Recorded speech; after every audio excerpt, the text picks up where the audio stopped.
Usually, Nick and I like talk.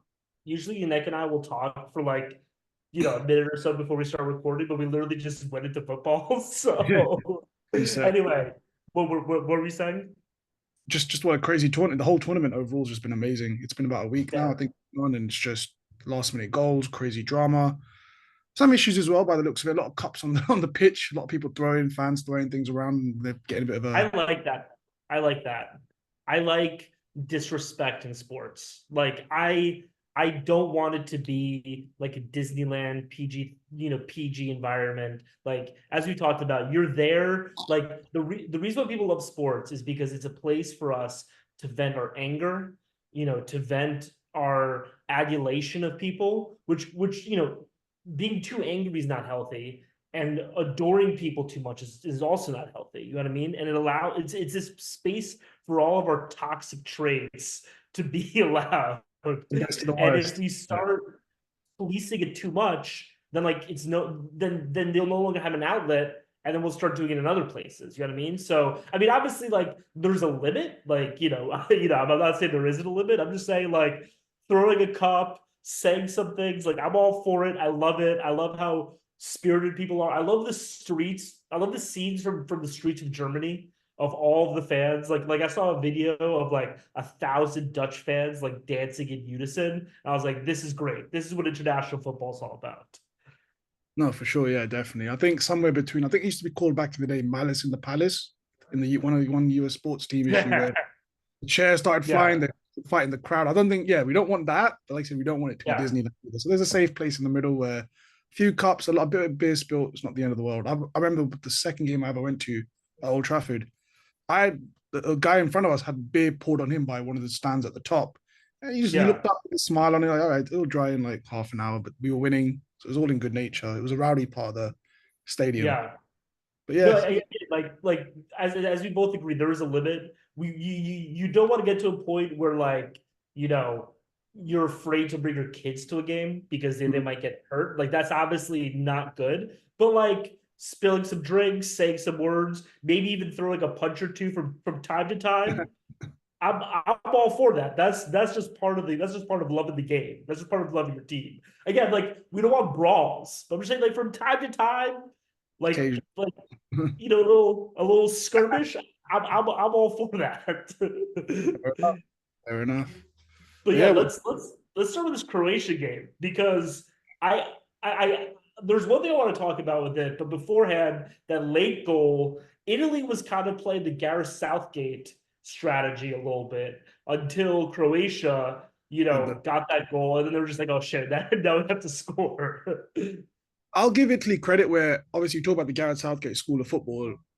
They have players like Skamaka and Ritegi up top. Like you're not winning, you're not going to score 4 or 5 goals a game. They might prove me wrong now. They might go on and do well in the rest of the No, tournament. that's But true. whereas England, because we have the Harry Kanes and the Bellingham and the Foden, that's why it's more criminal what Southgate and these lot are doing. That's why it's inexcusable. If we didn't have the players, we play a certain way. When he first came in 2018, we were at the World Cup, playing five at the back, or three at the back, and then kind of being a little bit more defensive, but getting the results because we didn't have the quality of players or maybe the style to implement. But, with the talent we have now, so that's why I think for Italy, I wouldn't mind. They played it around a little bit. Bastoni had some great chances, two great headers, one in the first half, keeper saved. One in the second half, he should have really been on target. I think it would have gone in. But Yeah. if they had the chances, they pop it around well. But I just think some of these players, for Tazy, some of these new boys, I just don't think they're up to Italy's level. Yeah, It took I on just feel Chiesa like coming on for the game to really pop open for Italy. I know he had a really bad game last game, but for me, Chiesa is like almost an undroppable. You need him there, especially if you need a result, because he can make yeah. something out of nowhere. Him, Barella, Bastoni, these are the boys you need It, to have in and out. I think a lot of times when you watch defensive football, it's kind of hard to tell the difference between good defensive football and bad defensive football because, unless someone scores, it's hard to Mm. tell. But like I feel like the Italy of 2022, oh sorry, 2020 played a lot like Switzerland did against Germany, where Germany had 70% of the ball but like you're watching the game and the Germans were terrified of the Swiss. You know what I mean? The Swiss, like every time a German got a ball, a Swiss person was, Right. running out from somewhere, about to hit them hard. And like what stat I would love to see is the percentage of possession by center backs versus midfielders versus attackers, because I think that gives you a good sense of Whereas how your defensive strategy is playing. Because in the Germany game, it was all like Germany had 70% possession, but it was all the center backs. It was all the center backs going with Cruz, and whenever Cruz tried to turn around, he had a Swiss guy attacking him, and like even Cruz got knocked out of. So that was kind of my issue with Italy, was not just that they were playing defensive, which is obviously Italy's whole philosophy, but that they're just sitting back. They're just waiting for people to attack. And then, you give Croatia enough chances. And Luka Modric is a fucking god, I think. I knew. Funny, I knew he was going to miss that penalty. I was like, I don't not that he was going to miss. I knew Donnarumma was going to save it. I had this because he's very good at penalties, especially in the international stage. Obviously, as an Yeah. England fan, better than most after the final last time. But he's always had that in his locker. He's a good penalty shot stopper. But I did think Modric was still going to come. I thought he might get the rebound or something. But then obviously he misses. And you think, oh, it's not their day, and then they go and pop it in 30 seconds later, and it had to be him of all people. And Yeah. Donnarumma kind of just told you the whole story because it was two brilliant saves, and then obviously the third one on the rebound, there's nothing he could do about. Let's say Croatia go out in the quarterfinals, which I think is like a pretty like, expected result for them, right? Where do you do you think that this is kind of the end of the golden generation? Do you think the golden generation underperformed, overperformed, or kind of did exactly what you'd expected them? I would say somewhere between did exactly what I expected and maybe even overperformed a bit because they've had some killer comebacks at the Euros, at the last couple of World Cups. They've always been top three, top four in and around. 2018 they got to the final, lost to a very Yeah. good team. 2022, I believe they knocked out a very good Japan team that a lot of people were rooting for, and that was the last 16. So they get further than you think they're going to get. They look down and out. And Brazil. And Brazil, exactly. They knocked out Brazil as well, which you're thinking, Yeah. holy shit. They were out down and out with 5 minutes to go, and then they turn around and win it on pens. So I think they maybe even slightly overperformed because that Japan game in 2022, Japan were all over them. Croatia had no business winning that game. I don't know how they survived that scare. So I'd say overperformed. I'd leaning towards slightly more overperformed. Yeah, What do you think? I feel the same way. Like I feel like this Croatia team has really good. So you would expect this team to win a World Cup, like that would be like kind of shocking. So Yeah, coming in yeah. second, coming in third, I think is a great result, and I think Croatia should be really happy. This is the end of their run. Mhm. They did a really good job, and they should be really proud of it. Yeah, I mean, the British press call them the Three Musketeers. So that midfield of Brozovic, Kovacic, Modric. I mean, they've got something like 600 caps between them, which is something crazy like that. They've done their country proud. They are technically still little minnows compared to like your Brazils, your Germanys, but they're always in and around, and they always have at least one or two shock results in them. And when you say shock results, it could be that they're not playing well in the game and they pull it off, or they're coming up against the Brazil where you're expecting them to lose and they just again pull it out of the bag. So they've done themselves justice. They'll be known as those teams. Every generation of country, it's a small country, has like that one or two iconic players, like a Modric, for example, that have done that generation proud of the. I mean, this is Modric's fifth or seventh tournament, I think. So he's been around here since like 2012 days. So he Yeah. 2008 even actually, I'd say. So he can be very proud of his accomplishments. And Croatia as a country, they can enjoy the ride. I think at the moment it looks like they're going out because the top five best third place teams will get to join the top two in all the groups. But Croatia's goal difference got pretty badly damaged after that first game with Spain. So That's based true. on Yeah. that, I don't think they'll finish top best five third place teams. If they pull it off, if results go their way in other groups, they might still Yeah. sneak. At the moment, it's looking unlikely. So this might be Modric's last Well, that's a tournament. shame. Sure. Yeah, I think one thing, I mean, just like you always bring the conversation back to Man U, I always bring the conversation back to how much I hate Real Madrid. And like I was thinking about this, like, okay, so the new Real Madrid midfield of the future is Bellingham, Chouameni, and Camavinga, right? yeah, And you know, I think that we underrate just how amazing Modric and Cruz have been. Because Modric really I mean, yes, I know that Kovacic is great and Brozovic is great, but like this has really been the Luka Modric show this entire time. And he I agree. brought a Croatian team single-handedly, basically, to second place in the World Cup and then third place in the World Cup. Yeah. And also Tony Cruz, as we've been seeing this past week, he's just a deadly sniper with the ball. And like I'm not saying that Chouameni and Camavinga aren't great. I'm just saying that like I think that a lot of times we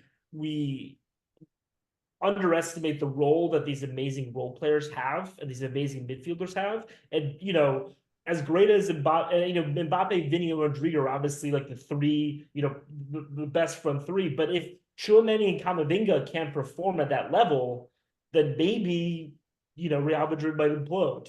Can we see that? Can my No, dreams be it's fulfilled? for me, unfortunately, because for me, you're the one player that should be in the midfield, should be starting that midfield, and we haven't mentioned is Fede Valverde. He is the one that makes them tick. He can play right mid. Shit, you could probably put him in goal and he'd still do a job for you. He's that guy. He's a jack of all trades. He just always shows up. He's tenacious on the ball, off the ball, sorry, tenacious with the Yeah, ball, always in for a good tackle, always willing to do that. If you ask him in the interview, what's your job in the role? To do the dirty work, to put in the hard yeah. miles, the other boys look good. You always need one of those, like a Claude Makaleli, N'Golo Conte, Fede Valverde. With But him then in that there, begs the question. That begs the yeah, question. who doesn't go in then, right? I think Chouameni's out personally. I think Camavinga's another unbelievable player. Played left back for them when Ferland Mendy couldn't play a couple of years ago and had Yeah. a great season. I For think he was me, also doing that this year, right? he's been in and out. He's not been in the team as much because Ferland Mendy's been a brilliant left back for him. He's Yes. match had a few injury issues. Now he's match fit. He's got a decent delivery of the ball as well. I think Mendy stays in the team. Camavinga's been in and out at midfield. Hasn't played as Yeah. much in 2022 when they won the Champions League last time. But for me, Camavinga, Valverde, Bellingham would be the midfield three, and then Tchouameni comes in and out depending on whether Camavinga or someone else drops out. I don't think it implodes. I think also Madrid have run so well. So Camavinga, these players, they're already pretty good, and they're going to be even better. But what better role models could you have than have your Cruz and your Modric with you in the locker room? There's no pressure for Camavinga that he has to play every game of the season because these boys were still there. So he's almost Yeah. been like gracefully, him, Tchouameni, Valverde, they've been gracefully allowed to sort of be bedded into the system, into the first team, because you have these great stalwarts. Now, Modric is staying. Cruz is the one leaving. The younger of the two is the one that's actually, retiring from football altogether. And But Modric is getting the captain's armband. exactly. So imagine, even as good as that midfield is already going to be, if you lost them both, that's a lot of experience to lose in one summer in a dressing room. So even the fact that they've Yeah. delayed Modric for a year is just such great planning. It's brilliant work by Real Madrid and the team behind the scenes there to have, all right, we're losing Cruz, we're losing a shit ton of experience there. Let's keep Modric. He probably will only play maybe 20, 25 games next season. Even this season, he didn't play much and he was a bit frustrated. But just to have that off the bench, if you're 1-0 up with 3 minutes to go, you want to control a game, you're in a hostile away ground. Who else do you want to come on with 10 minutes to go and just control, dictate play? Don't let the other team have a sniff.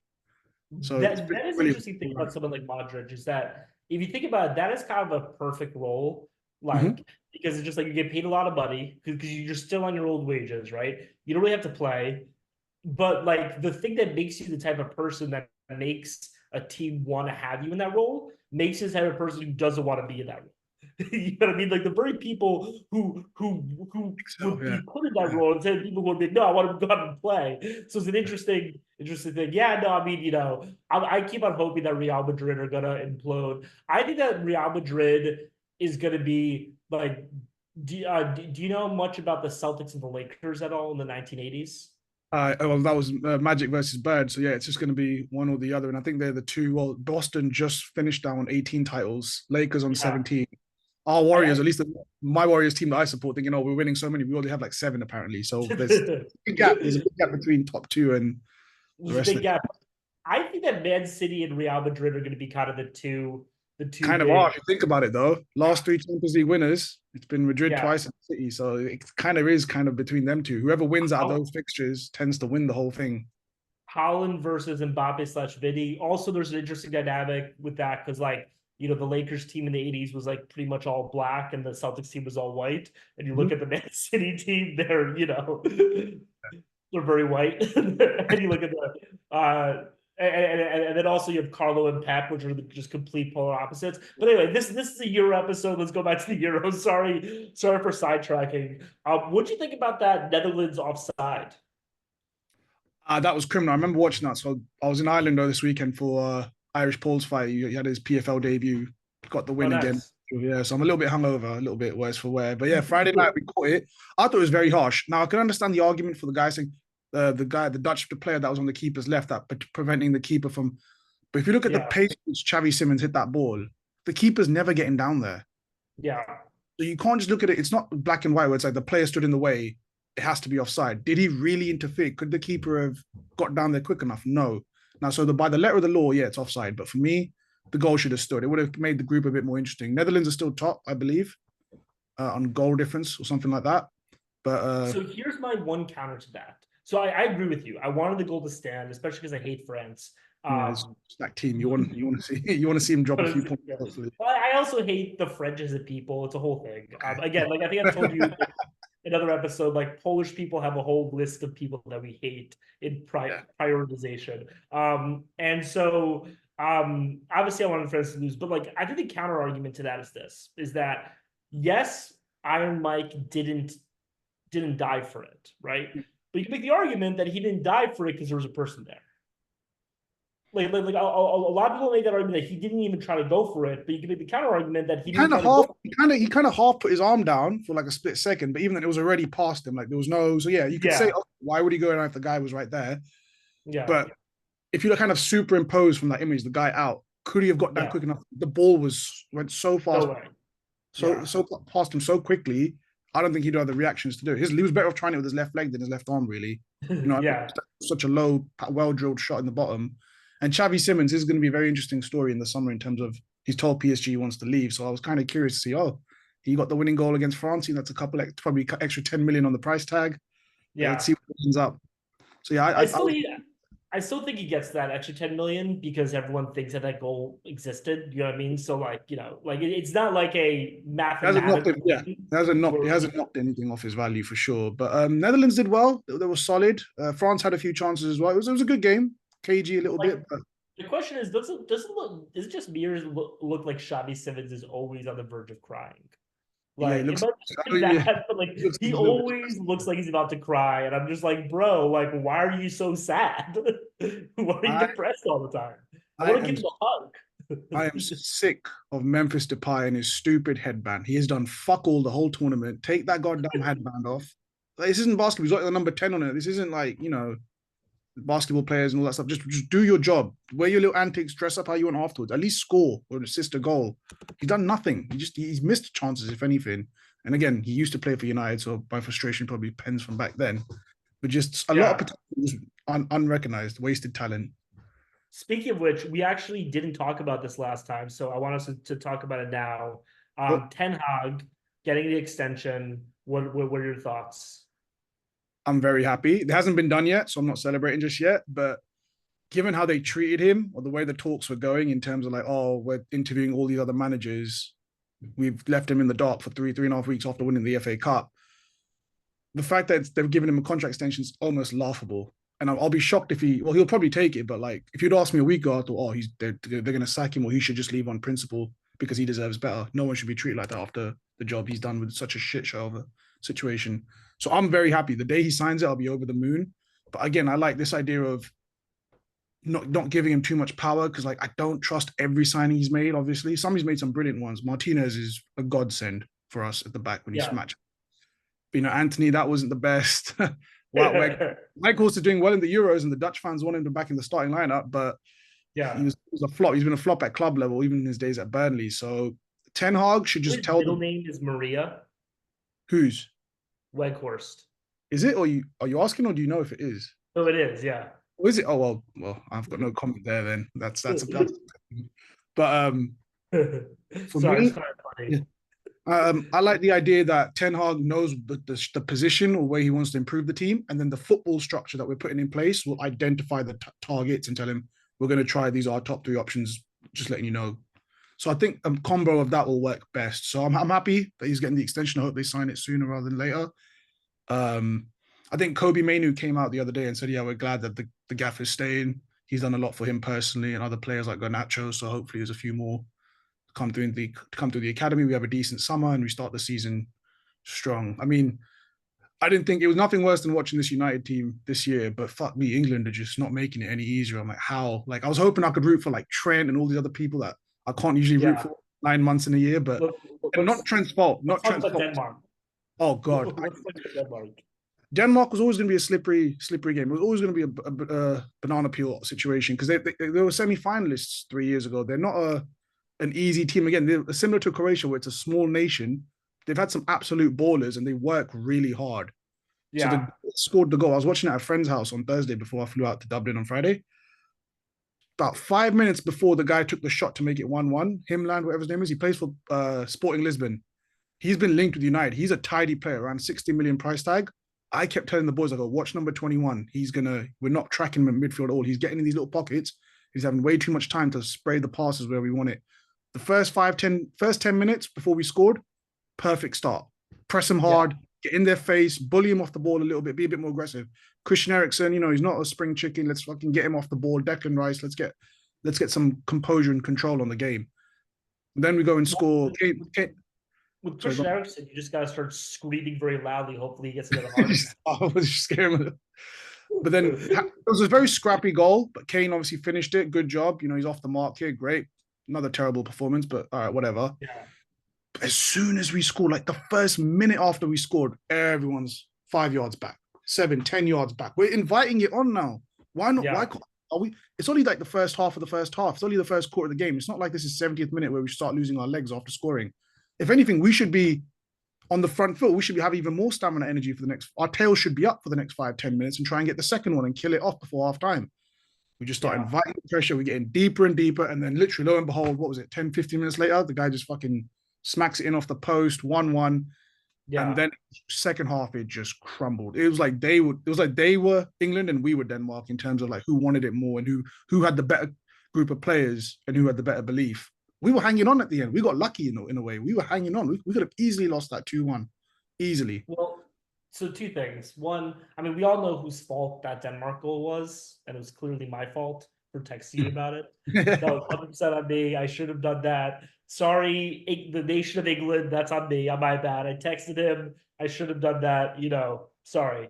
Anyway, number two, like this is one thing that I think a lot about during Euros and international competition in general is that I think that games like FIFA can have like a pervasive effect on how we see players because you'll have like someone like Mbappe, right, who has like a 92 rating, right, and someone like Ericsson who has like a 71 rating, for instance. I don't know what Ericsson's rating, but let's just say 71, right, or like someone in Denmark, right, and so we assume that Mbappe is 20 to 30% better than this other player, when in reality the actual thing that exists is that like this is the whole world of people who play football, and they're over here, and the actual difference between them is very, very minuscule. You know what I mean? And like it looks very big because we're watching the best players play, but actually the difference between the best player and a middling player in the Euros is not actually that big between the two of them. Even though the earnings are huge, the difference is not that big. And so I think that this is what happens a lot with these types of upsets is that you see a team like England versus Denmark, they have this, and you're like, the difference is not actually that big. And when a team like Denmark shows up and it's just like, we're ready to play, we're ready to fight you, and England is just like, we deserve this. Yeah, I know. Yeah, you end up losing or tying, and that's the big issue. Like international competition is so about who shows up, who cares, who has the heart.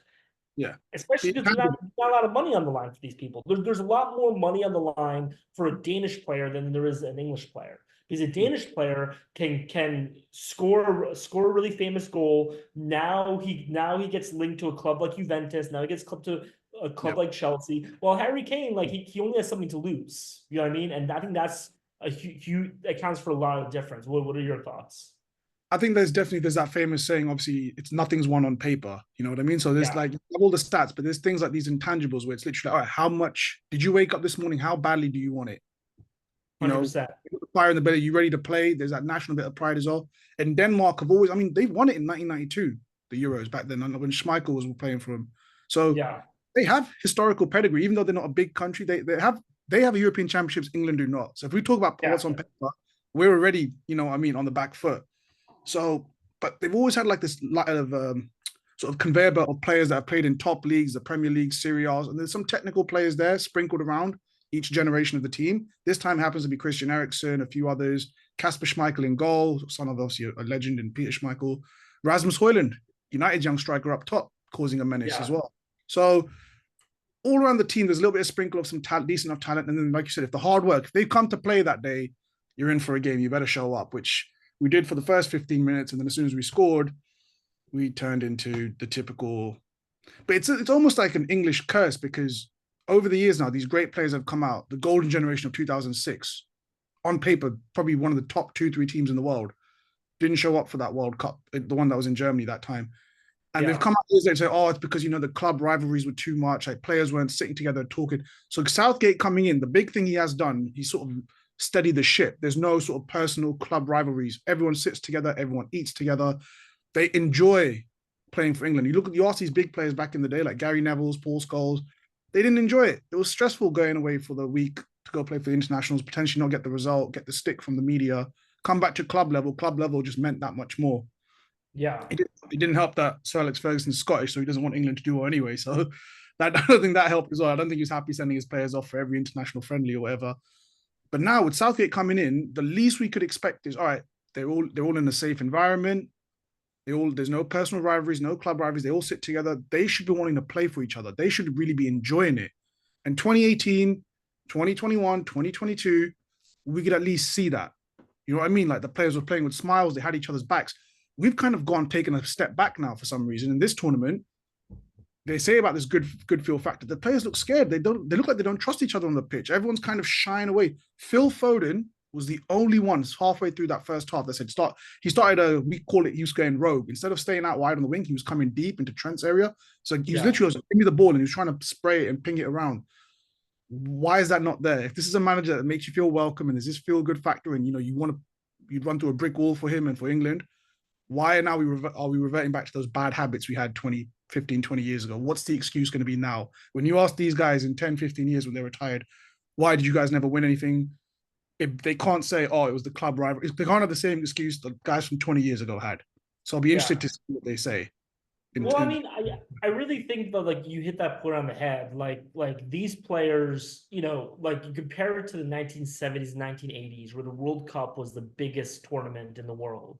Right now, Yeah. it's the Champions League. Like that's just a fact. Like the players care about the Champions League. The players prefer their club because they chose to be there. They chose to be with all these people. They're getting paid tens of millions of dollars to play with their club. The exposure as well. The fact that the American market's blown up and you have CBS, Paramount Plus, showing all the Yeah, Champions League games, having a great panel of Kate Abdo and all those guys there, Henri, Carrier. yeah, That's only going to Thierry make it Henry. bigger. It's Yeah, only going to make it bigger. There's going to get more yeah, American fans like yourself and people like us that already enjoy the game to really enjoy the sort of spectacle and the coverage. So I agree 100%. Champions League now in the I'd say last 5 to 7 years has gone even more so than it was before.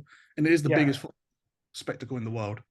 And so you have this situation where, like, as we've been saying, like the big teams don't really show up as much because you have all to lose, nothing to gain. And it is the beautiful thing that we get to see a lot of those lesser teams like Denmark show up Yeah. Yeah. because every single one of them knows if I have a highlight reel, if I have like a really famous moment, then I'm Yeah. gonna get that big contract. Like for example, Cody Gakpo back in 2022, he got that Liverpool contract because of how he showed up for the Netherlands. Like it happens all the time. And by the way, if you're a club, that is the stupidest thing to do. Like never get the person who gets really famous from the international competition. I mean, even Jack Grealish. Like I know that Jack Grealish has kind of redeemed himself at Man City, but Yeah. like I don't think he's worth $100 million or $100 million still. Do you? I think last season, the 2023 season was the only season where he showed okay. That second half of the season, all right, yeah, he was unplayable. Any other Yeah. time, not really. I'd say he's about a 60, 70 million pound player. But when my team spends 90 million on Anthony, I can't really throw stones at other clubs. Kind of Yeah. just have to keep quiet and sort of keep it to ourselves. But I So think, I I do mean, want to talk about. Sorry, continue. yeah, go for it. What was the question? I was just saying I want to talk about Portugal because this is something that you and I disagree about. Yes. the Portugal game on Friday. So I want to hear your take, and then I'm gonna give sort of the contrarian take. I'll be honest, I haven't seen the highlights yet. They played on Friday. I'm sure they won. I'm pretty sure I saw they won on Oh wait, Friday. sorry, it was on when was it? Oh, we're talking about the On last minute winner. The last minute winner where the young boy scored. He had his yeah. debut, he scored. Again, with that now, that's why we disagree. I just feel like I don't know what Martinez's tactics are for this team. Same way with Belgium. With that much talent, why are you playing the five or the three at the back? Why are we being so defensive? It took a last minute goal from a young debutant in a team where you have Bruno Fernandes, Bernardo Silva, Cristiano Ronaldo. You know, why is it so difficult? I'm just seeing shades Yeah. of Belgium again. Because I remember the 2018 World Cup, that Belgium squad, and you're thinking, oh my god, they're gonna run through everyone and at least get to the final. France Belgium would have been the final, even though they beat him in the semis. France Belgium would have been a fantastic final to watch. So I don't know what Martinez is doing. I don't see them going far. If I'm being honest, I know they've probably already qualified for the last 16, but Yeah, I just I think they have 9 points, right? Did they win their first game? they won their first game. Yeah, so they have 9 points already. Yeah, so yeah, they're through. Wait, They're just six. Their last game. I'm looking they at have one a more game. Yeah, game they have right one now. more game. Yeah, they Yeah, have one. I think they play on Wednesday. They play a day after England. We play tomorrow. So yeah. I think I he'll get to the 16s and then maybe even last day he might get to the quarterfinals, but then something will go wrong. They'll come up against a big team or and to be fair, it's not just his fault. Portugal last World Cup, they went out to a very good Morocco team, but really they should have won that game as well. So 100%. Portugal have sort of underperformed a little bit in their times, but I just don't rate him as a manager, Martinez. Like he was decent at West Brom, he was half decent at Everton, then it fell apart. He's won the FA Cup with Wigan like 10 years ago, so he's got Yeah. something, he's got some credentials, but not a Portugal manager, not the kind of manager you want managing that level of skill in a team. See, here's what I saw in the Czechia match that I really liked was that a lot of times really talented teams, when things start to go sideways, they crumble. I mean, not to Hmm. belabor the point, but this happens to England a lot, right? Like they just completely shatter, right? And so Portugal, like, you know, I know that you don't see playing in the rain as an excuse. For me, I think it's a big excuse. I think that like rain really like it really like if you're a precision team, it's so much harder to do what you do in the rain, right? And what happened was they just gritted out an ugly win. And I You know like what? teams that are able to grit out an ugly win. You know what I mean? I You like a know, team that's like I'm pretty sure we'll figure this out. at least half of the starting lineup play in the rain every week. Half those guys are from City and United in Manchester. It That's always true. like they should, if anything, they should be happy when it rains. But okay, back to this is what we're used to. Okay, we know if it's really sunny, they'd probably be more concerned then. But yeah, I got to send you a funny meme from an Arsenal fan TV guy. His name's Ty. He blamed the rain once for one of their losses, an away game many years ago, and they just tore him up because Yeah, football. You're meant to be able to play in the rain, sleet, snow, whatever. Like you're a that's professional. true. You should be able to pull it off. But let's see what Portugal do. Like I said, I think last 16, last 8 at best. I don't see Martinez getting them to a semi-final. Put it that way. I could be completely Yeah. wrong. I I just have to give. say one thing. One thing really annoys me in general while watching football. I want to hear your thoughts about this. Is when people say a team should be 5 goals up or they should be like 3 goals up.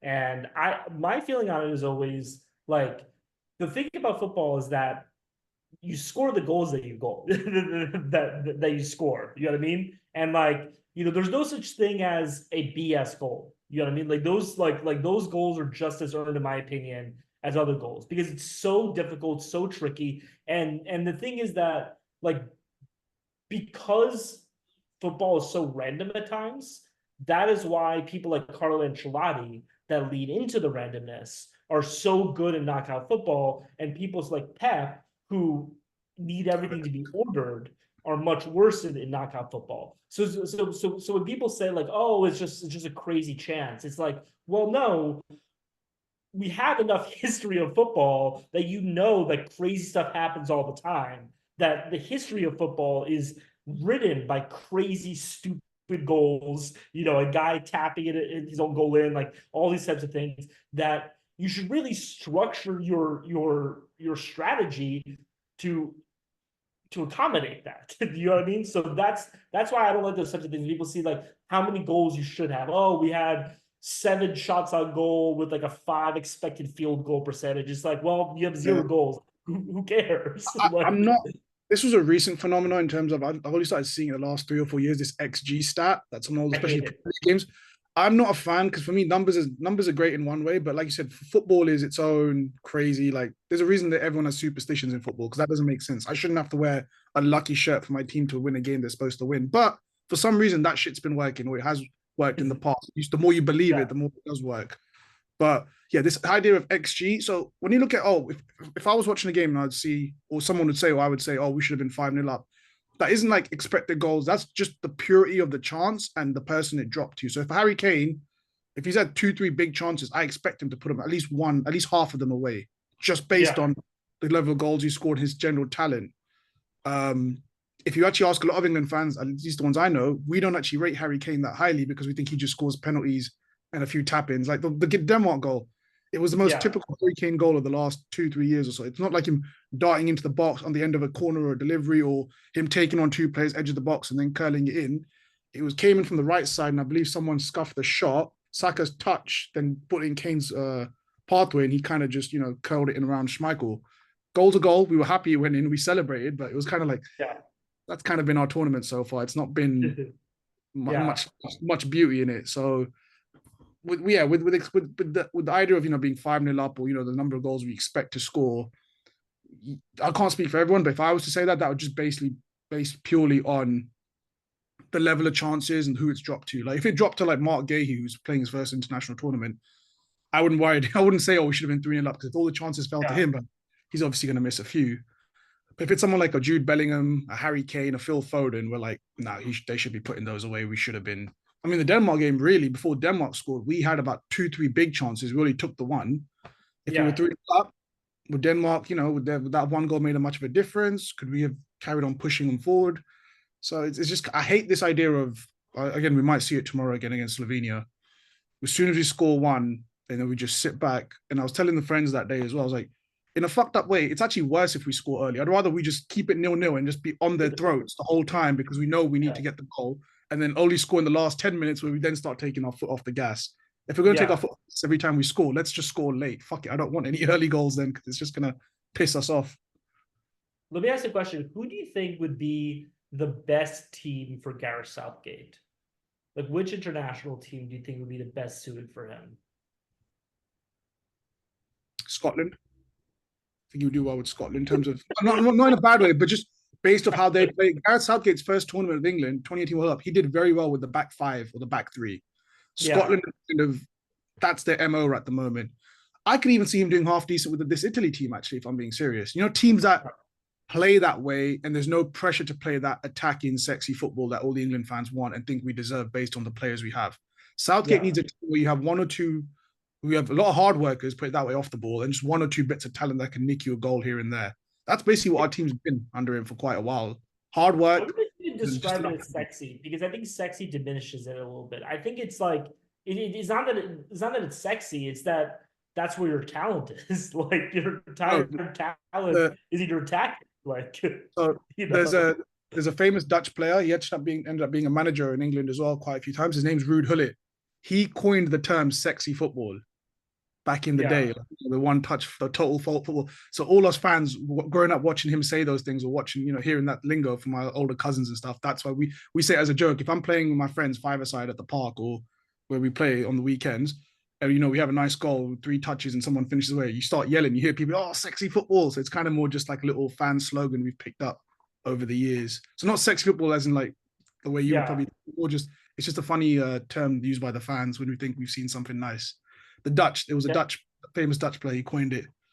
I think he I did an was interview and he was like, "Oh, we played sexy football," and the kind of British media just jumped on it like, "Oh, this is brilliant. We're gonna," like when Mourinho came and said he's a special one. Now everyone yeah. starts saying this is special, that's a special thing. So it's just a famous term from back in the day. Speaking of sexy British players, my favorite quote is from George Best, where he said, "I spent a lot of money on booze, birds, and fast cars. The rest I just squandered." Yeah, literally. He was a Northern Irishman. He was up there. And when you look at his style of play on those pitches, in those conditions where they hacked the shit, they really kicked lumps out of you. The things he Yeah. would is the kind of stuff Messi's doing now on these fresh pitches here. So it's always obviously every generation will say that their player was the best of all time, but to be able to have the talent and skill to do it like that in those conditions versus how players have it It's nowadays. it's the reason why I put Maradona over Messi is because like you watch Shit. videos of Maradona playing in Italy in the 80s. Like that was the most defensive league time of football, probably of all time. Like Italy in the 80s was just, it was basically a rugby match. It was like, we're out here to fight. And the fact that he was able to humiliate people like that at that time versus, I mean, obviously, like Messi's great. I'm not saying Messi's not great. I'm not a Messi hater. Like, but to do that in Spain in the 2000s is very different than I think Italy in the 80s, where like people would just like you see some of the fouls, like you're like that is not a foul, that is a crime. That Yeah, is yeah. assault. Like Messi's obviously top two, some of the greatest players ever been. But I still remember my first time watching Ronaldinho mid 2000s when he went to Barca. And just the way he was moving off the ball, with the ball, just the speed at which he was going. I think he's one of the few players that went to Real Madrid in the Clasico match. I think he scored a hat trick, and the fans applauded. The Barca fans applauded him off the pitch. Oh, sorry, the yeah, fans, apologies, the yeah, Madrid fans yeah, applauded him off the pitch because just the things he was doing was insane. His problem was he was a Brazilian. He liked to party too much. So when he was at the peak of his powers, he started fucking around. And I kind of yeah. wish, if we'd had him, same as George Best, peak of his powers, he retired at like 28 or something. Or like he was done with high level football at the age of 28, which is nothing. So some of these guys, it's a thin line between genius and insanity. So they're that talented, but also then they've got some devils or some vices. Like Paul Gascoigne, there's a whole list of players through history where you could say like God, like the God given talent they had. But then they had some demons as well, which kind of made them the complex people they were. It is the problem with South American players in general, especially Brazilian players. And I'm somebody, as you know, I've been in Brazil for 3 months now. I love Brazil, but like, how should I say? There are definitely cultural differences between Brazil and England. Yeah, Like, and by the way, anyone who wants to challenge me on this, I'll make you a bet. Okay, you and me will fly to Frankfurt, we'll spend a day in Frankfurt, and then we'll fly to Brazil and spend a day in Rio. And if if we have to wait longer for our baggage in Frankfurt than we do in Rio, I will pay for the entire trip. Like your baggage in Rio takes an hour and a half to get to you. In Frankfurt, it takes 15 minutes yeah. because like the beauty of Brazil is that they're laid back, they enjoy life, they're happier. It's a much more enjoyable culture. But the other side of that is that they just you have people like Ronaldinho who, a lot of us would think that he squandered his talent, and he would say, "Hey man, I had a great time. This is a great thing on the pitch. I mean, tens, if not hundreds of millions of dollars. What are you mad at me for?" And I think that's true. Like, Yeah, but no. Ronaldinho was definitely one of the most interesting players to watch. Like, he comes up on my Instagram all the time of just like sports clips. It's just the Yeah, insane viral stuff that. moment. Yeah, But there's a also, Maradona imploded as well. Maradona only played for 94, 5 years. Like, people 94 don't World Cup. realize he played for 5 years and then he was out. Like, the funniest thing about Maradona, just to like go on like a real rabbit hole. I apologize Oh, no. to listeners. But so Maradona, the funny thing about him is that he played in the World Cup in 1992. That was World Cup year. It was 1990, and Italian 90, yeah, Italian 90, yeah. yeah, he played against Italy in 1990. And people don't know, Northern Italy and Southern Italy really hate each other. And he was playing for Napoli. So he was just like, well, I assume that Southern Italy is going to love me because I'm the son of Southern Europe. No, they did not. And so what happened was he beat Italy. He knocked them out of the tournament. And then the owners of Napoli fed the story to the press that he was doing all this cocaine. And Maradona basically went to the owners of Napoli and was just like, "What are you talking? You're the one who sold me the cocaine." Wow. Because the owners of Napoli were all in the mob. And Yeah. they destroyed his career for beating Italy in the World Cup. Is that's when he Is that moved in? crazy? Is that when he made the move to Barca then shortly after, right? When he left Napoli, I No, so think he he's was at Barca before Napoli.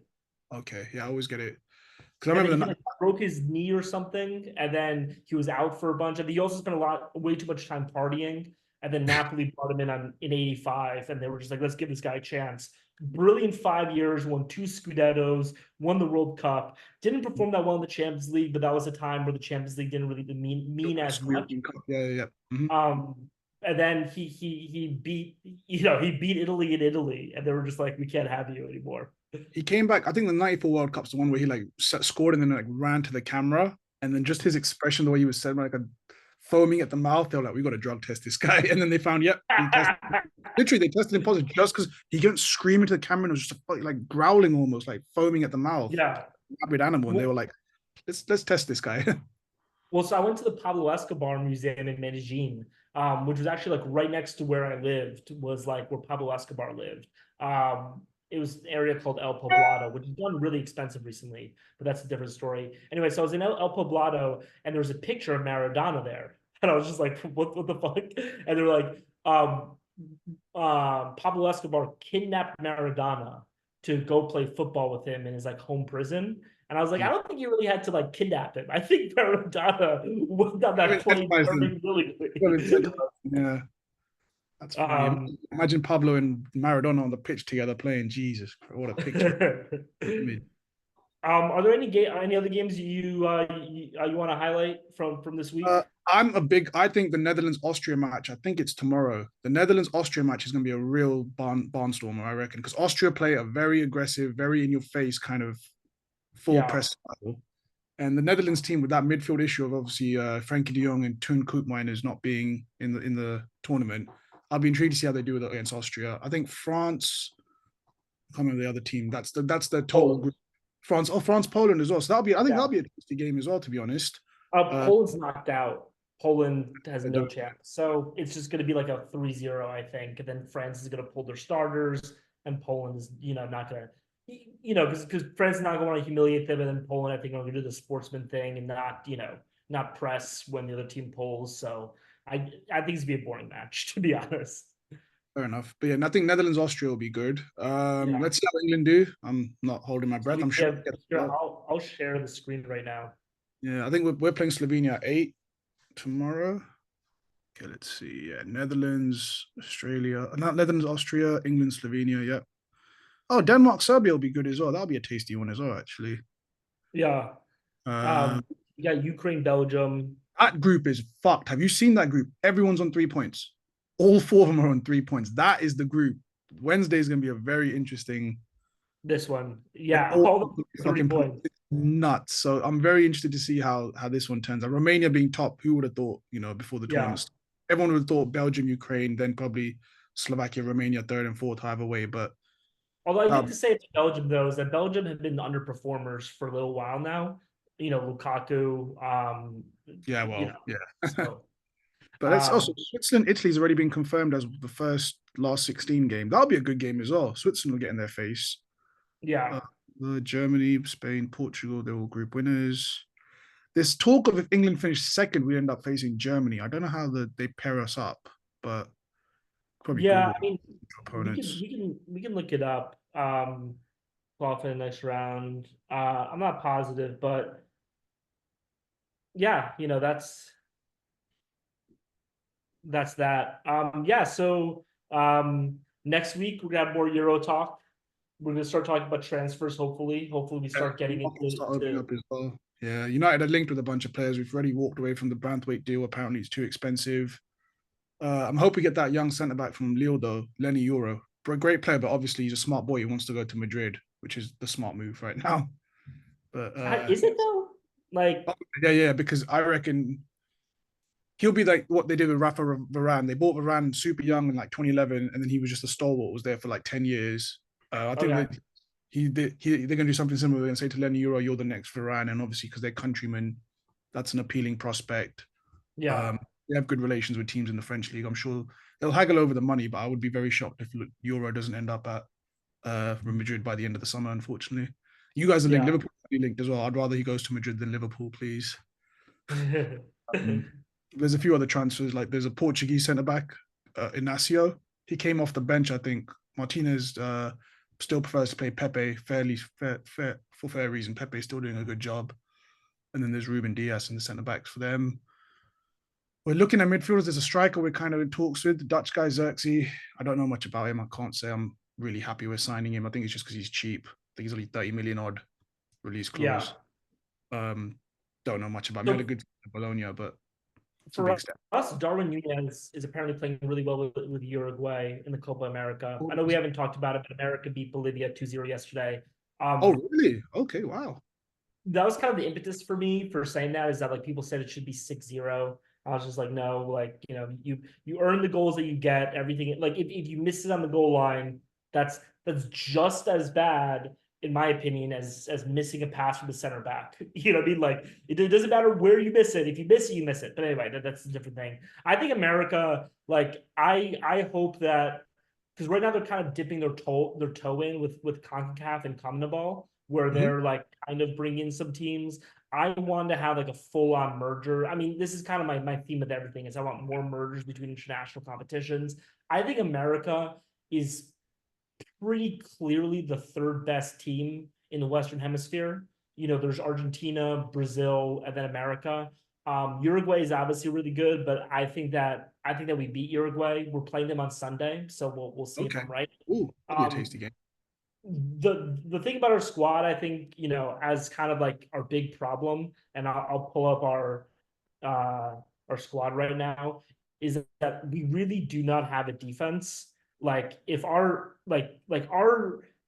attacking, you know, our midfield and attackers, I think, are actually better than a lot of European squads. Like just focus on this and up, right? Yeah. Weston McKennie is a certified starter on good clubs. He's a starter on Juventus right now. Christian Yep. Pulisic was a starter on the Chelsea Also team Milan. that won. He's in AC Milan right now. But Lugan, he's kind of one of those people who's kind of like, I remember he him at was Arsenal. No, he was coming through well at Arsenal. He was very highly rated by the Arsenal hierarchy, even though he was a youngster for them. Tyler Adams is from obviously the Leeds United time. I remember him. Gio Reyna um, from Dortmund. He's a very tidy player as well. And then Timothy Weah. So yeah, Tyler Adams actually was really good at FC at Red Bull Salzburg. He was at them beforehand, and then Leeds, basically for like 2 years, Leeds basically tried to get the U.S. men's national team as their team in order to get U.S. fans, but they asking the just other didn't have the guys. money to get the stars. So Mhm. like our team is actually, like, if you put this up against the Netherlands, like just discounting your defense, like I think a front three of Weah, Balogun, and Pulisic is better than their front three, in my opinion, at least, or as good, at least. Mhm. With this kid, Ricardo Pepi, who's really, really good.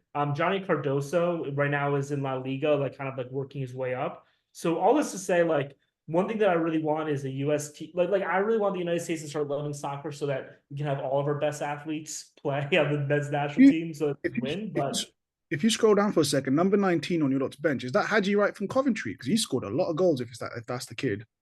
yeah, I think so. Yeah, he had a Let's really good season with check. Coventry. Very good season with Yeah. Coventry. Yep.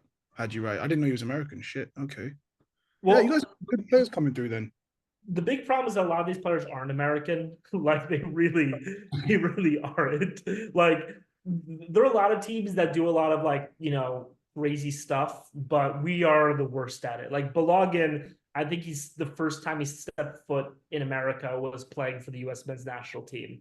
Um, Reyna, I mean, he's more American, but we have Serginho Dest, who's not American at Right all. back, yeah. The right back that was at Ajax and Barca. Yeah, yeah, yeah. I know him. He's good. Yeah. Although I Yeah. have a friend who, because he played for AC Milan, I think, and a friend of mine, I was asking him how he was performing. He's just like, he's terrible. He's not good. I don't think Um, he's a solid defensive. I think he's one of those just outright attacking right backs. So you put him maybe a right wing back where he doesn't have to do too much defensive work. But I think, yeah, yeah, in a back four, I think he's a bit of a problem. He's a liability.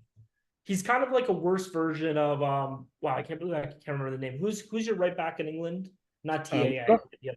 Carl What? Walker. Carl Yeah, Walker? I think he's kind of like a worse version of Kyle Walker, kind of. Fair enough. Like Yeah. that's kind of his ceiling. Matt Turner, who's a backup at Arsenal. I think Chris Richards is actually a pretty good center back. I think he's playing for Crystal Palace right now. I'm not too. Um, Tim Ream, I know. Yeah, Chris Richards is West Ham. Oh, sorry, not West Ham, Crystal Palace. Tim Ream, I've heard his name before. I think he might have been your captain for a while before it was Tyler Adams. yeah, and Yeah. and by the way, this guy, Anthony Robinson, is fucking amazing. Like, I think that he needs to get some actual looks. He is he is really good. Him and Pulisic Oh, can really play that 1-2 game together. he's American as well. I know because we've been linked with him. They were saying we were kind of because we need a backup left back because Luke Shaw's always on the treatment table, but I didn't realize But he was look, he's American. from Milton Keys. Like he's like none of our 45, players are actually American. 45 minutes from where I live. Not bad.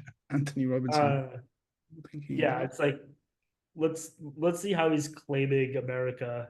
It might be Um through like a grandparent or their mum or dad. It depends. It's usually through the parents, the heritage. his father was born in England but raised in he's raised in White Plains. That's where I'm from. So yeah, it's usually through his parents or his grandparents, someone being born or raised in the States, and then they can claim it through them. Because Yeah, that's how some of England, like we had Declan Rice and Jack Grealish really did start playing for the Irish national team when they were younger. They yeah. switched allegiances to England a while ago, which some people forget.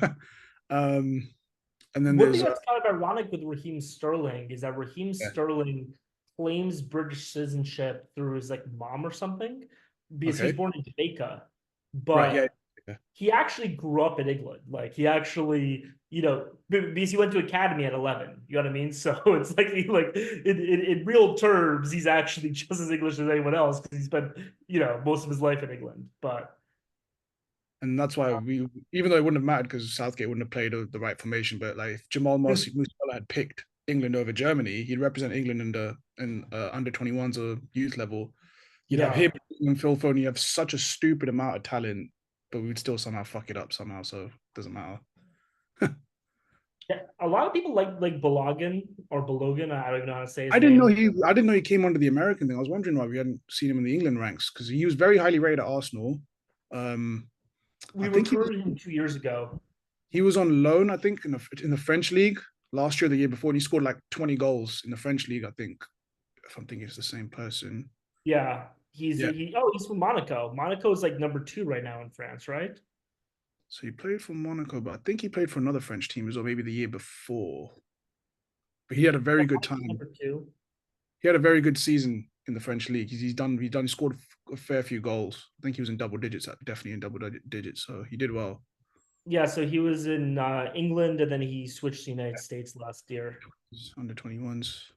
But all this to say, I think America has a pretty good squad. I think we just need, to recruit another center back. We need to convince Virgil van Dijk to get American citizenship or something like that. And then I Yeah. think that we'll be good. But Copa America, is like I think the Euros is obviously the main event, but I think that there are some games in the Copa America that are worth watching. Obviously when Brazil play, when Argentina play, Chile won it when we were in SF that time in 2016.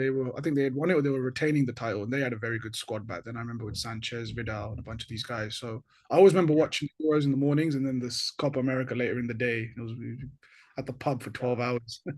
yeah. But Not that we yeah, complained. Not that that was an issue. Not that we ever complained. We didn't mind any. no, that's perfectly fine. I mean, what else are you supposed to do? Like, You came to one of the games with us, remember? It was after one of the Becker's frat parties or something where we it stayed up was all night. against Ireland. I Yeah. came to the game on acid. I Yes. remember. Yeah, yeah, yeah, yeah. That's why you stayed up. Yeah, I remember. We went to Denny's to I get the coffee remember at 5 before I we were almost out. threw up because you guys. I hate whiskey.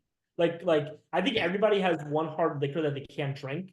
For Yeah. me, I can literally drink vodka for days, like because I'm Polish. But Polish, like yeah. whiskey, I'll literally take one shot of whiskey and I need to throw up. I remember like I took a shot of whiskey and I was about to throw up, and then it was Paul who actually like put his hands on my shoulders. He was just like, breathe in, breathe out.